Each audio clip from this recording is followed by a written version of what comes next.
Hello everyone, this is Sean. I'm doing a little layout update and a little demonstration here for the Zephyr system. This is actually for a friend of mine on Facebook who is looking at getting the Zephyr and wanted to see me do a locomotive lash up. So, I want to show you first thing here, get your two locomotives programmed in, which to do that to the Zephyr is just a matter of hitting locomotive, putting in the number, and then selecting locomotive again. That'll bring up the locomotive. To disembark or dispatch a locomotive from the Zephyr system, all you have to do is hit locomotive, exit. This will come up, and then you just hit locomotive and you select your next number. So this is locomotive I just had, and I still want that, so I'll hit it again, and I have the locomotive. So I've already got my second locomotive over here selected. It's BNSF-840BW Atlas number 525. Both of these locomotives have Digitrax decoders in them. And what's nice with the Digitrax Zephyr system, and I believe with the other Digitrax systems, is that with any decoder you can lash them up together. Then again, I don't know about the other systems. I only know about the Zephyr system. But NCE and whoever else is out there, I can't think of any off the top of my head. But I know other systems have complex lashing or MUing capabilities. Well, this is a simple one, which means it's only in the system. So if you clear the system or you take your locomotives to a different layout, they will no longer be lashed up together. You have to put them back together. This keeps it simple for a couple of reasons. One is it's just, there's no CVs, there's no different functions or anything that you want to do between them. Another is it's easy to change direction with the headlights on both locomotives. I know with the NCE system I used before, I had to go back, disembark both engines from the throttle, unlash or disengage the MU, redo it with the other engine at the front to use the headlight. Well, this makes it nice and easy. So I'll start off here. I have both my locomotives selected. Make sure they're both in the direction that you want them to be in. So if you want to run them back to back, make sure that one of your locomotives is in reverse. And then what I like to do is keep it in the brake position. The little throttle or the little brake lever here has forward, brake, and reverse. Keep it in brake once you have your locomotive directions selected.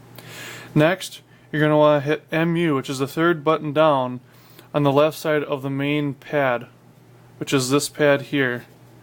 I call this the secondary pad. This is the primary or first pad or whatever. Just keeps it simple. Otherwise, it's the third row all the way from the left, and it's the third one down. It says MU. You just hit MU. This little light here will flash, which knows that you've selected MU successfully. Sometimes you gotta push the button down hard or wiggle it if you have an older system, or it's been humid, or it's just hasn't been used in a while. That does happen. And then next, you're gonna select a locomotive 525 that you want to lash up. So you go 525, and then we hit CV plus. Bam, and we have our lash up. So now I'm forward, both locomotives begin to move. Reverse, notice that they both change direction, and off they go. Now the speeds are a little bit different, but I don't think it's anything too major. I'm not going to worry about it. I had someone ask me, how do you change the speeds or how do you match speeds on locomotives? Well, my suggestion is that you don't. It's a huge pain. You have to go through changing CVs. There's a lot that can go into it. What I recommend is that you find some locomotives that work well together and use those. Here I have an Athearn Genesis F45, and then I have a Atlas-840BW. Now the convenient thing is that for the most part, the same manufacturers, the locomotives will run together well. MTH does a fine job of this, but they also have a very complex system for keeping the speed matched. They don't use a back EMF decoder. What they have is a completely different system that is basically like a cruise control, but it uses an electric eye and a black and white circular board on the flywheel that checks the speed. So each notch you go up is 1 scale mile per hour when you have it in the 128 speed step increments, which is really nifty and neat, especially for running multiple unit lash ups. It's great. You can do steam engines really easy, but otherwise, for the most part, I try to keep the locomotives together. So before we go on about that more, I just want to show you guys how to then dispatch a lash up. So the main unit isn't tethered to anything. It's the secondary unit that's tethered. So what we want to do is select locomotive, the locomotive number that we have MU'd, hit locomotive again. Here it says MU. This is MU'd to the primary locomotive. So all we have to do is hit MU and C minus, and we're done. And then we can just uncouple these guys here quick. Notice I can then change the direction and they're not going to both move. Likewise, I can go back and this guy's not going to move either. Or I should say the other guy isn't going to move.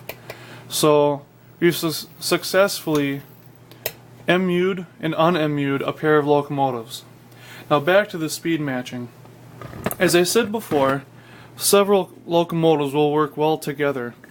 For myself, what I usually do is I try to match up something similar. So my Dash 8 runs really well with my U23B, and incidentally, those two will actually run really well with my Atlas U30C. So sometimes I'll MU those together. It's not something you'd ever see in the prototype, obviously, but it's still kind of neat to see it because, you know, in the old days you'd get all kinds of mixtures, and today you do too. I see Indiana Railroad coming up through Sturtevant, I see BNSF, I see Norfolk Southern, CSX, Conrail, Wisconsin Southern, I see everything. So it doesn't really matter. It's your model railroad, you can do what you like. Another thing is Athearn engines.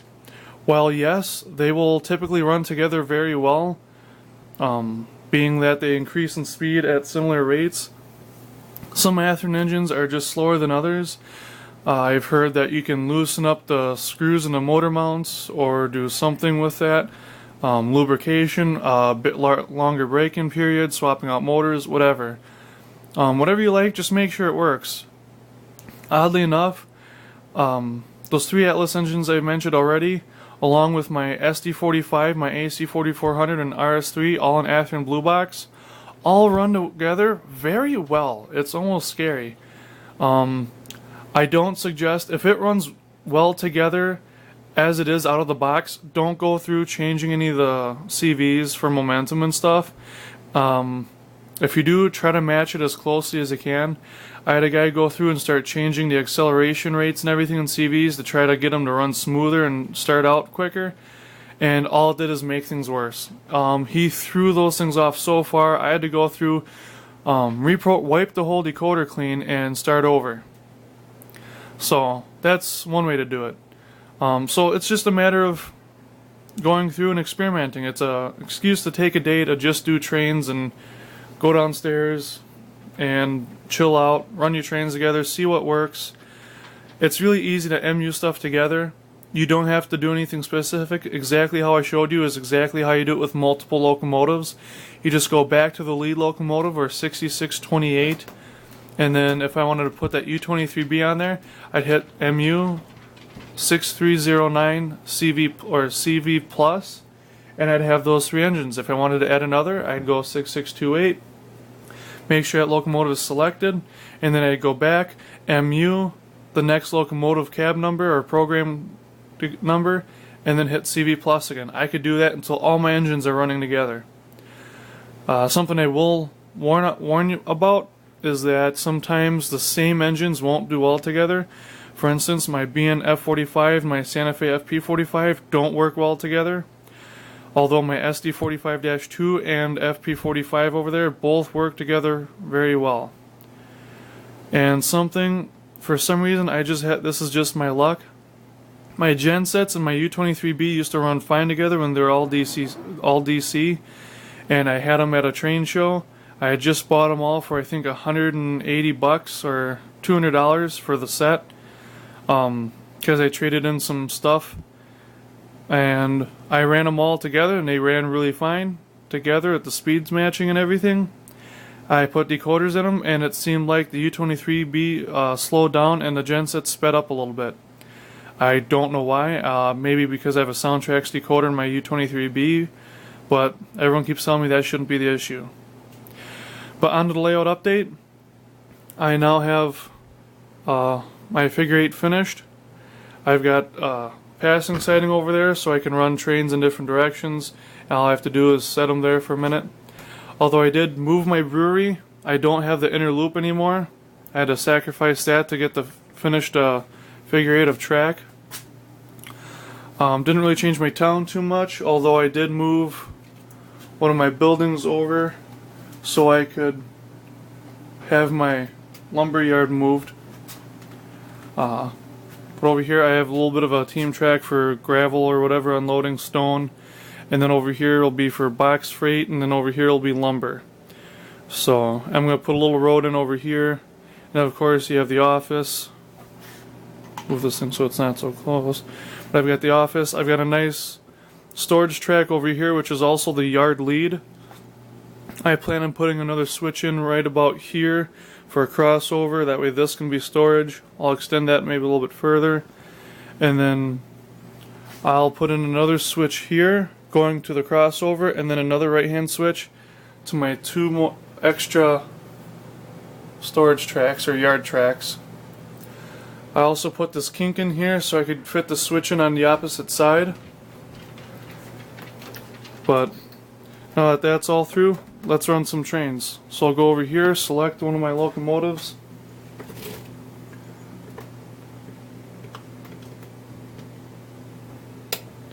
I should have that BN right there. See the headlight flashing? Actually, here's function 1. If you can see it.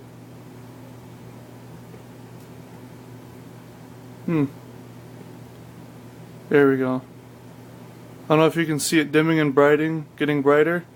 It's almost like a Mars light action. But I had that done when I bought it just because I thought it was neat. Right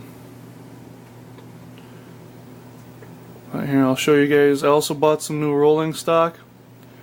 They're Fox Valley models. I'm very impressed with them. They're the Sioux Line boxcars. I got 2 Wisconsin Central and 3 Sioux Line. And they look and run really nice. One thing I do want to mention is you hear that clicking sound after the cars go over the points. One thing I really like about this Kato track is because these points will slip so you can run over them, so I don't have to keep throwing switches. This switch is designed so that the train will constantly go over to this track and that the other one will go likewise. That way they're not going to run into each other. I don't have to put in a switch machine or a electric switch operation to be running the trains like I want to. And it's really convenient. So I'll give you guys a shot of the train coming over here, and I'll show you some stuff from the other side.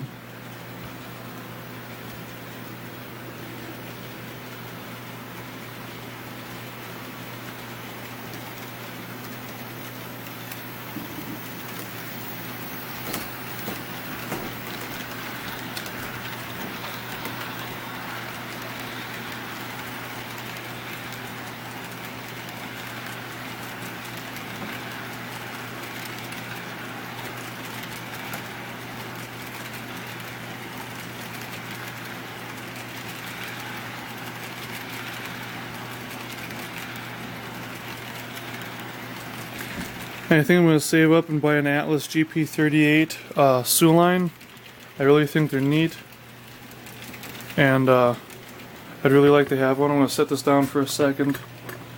I'm going to get my system plugged back in here so I can, with the local nut, so I can show you my RS11 I have.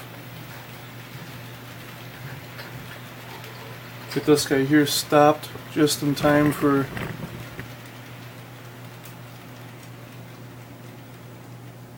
this. Alrighty.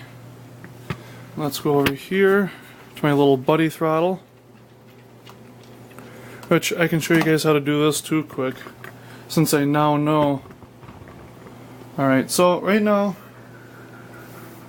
I have my RS11 on here, number 309, Green Bay and Western. It's an Atlas, and to dispatch this guy I have to hold down the F4, F10 or dispatch button, unplug it, and when I plug it back in, continue to hold it down, and it's dispatched. All I have to do to re-select the locomotive is hit select. There you go. Go forward, and here it comes. You should see it in the upper left hand of the screen here in just a second. Turn the lights on. Here. This thing turned here. Watch it go right underneath. After this passes by, I'll show you the final bits of this layout update.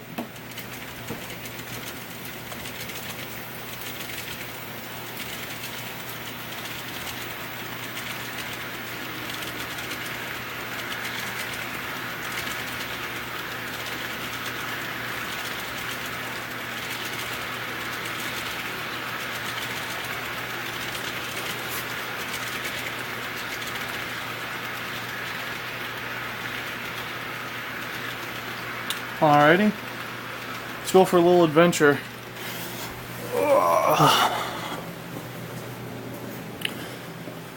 Okay, over here, you can see I've got the new siding in.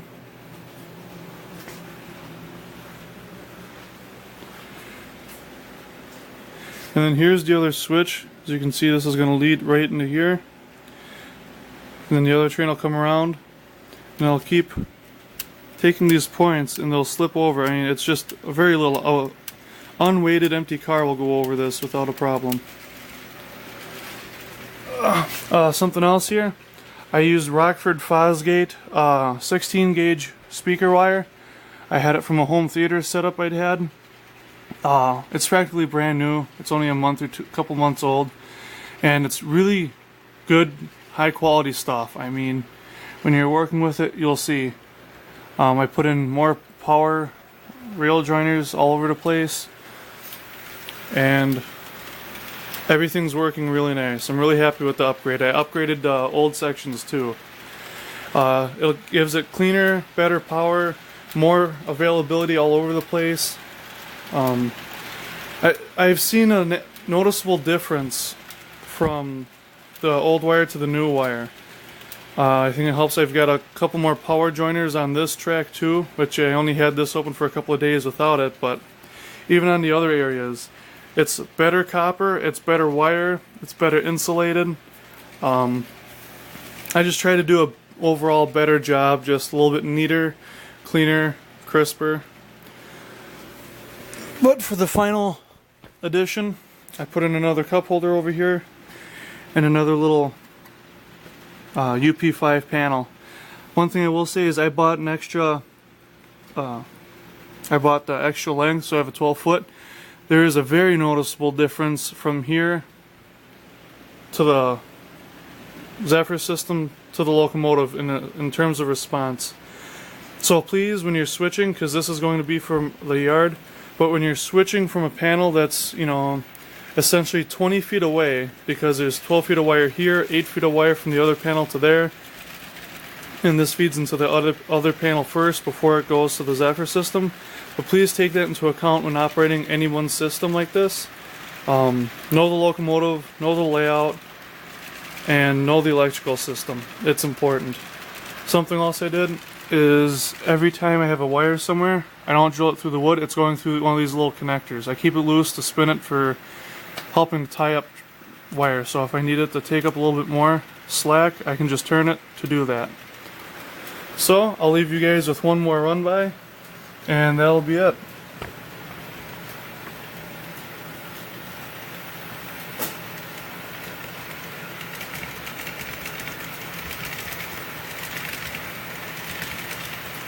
I think the camera's going to cut out, so everyone take care and happy railroading.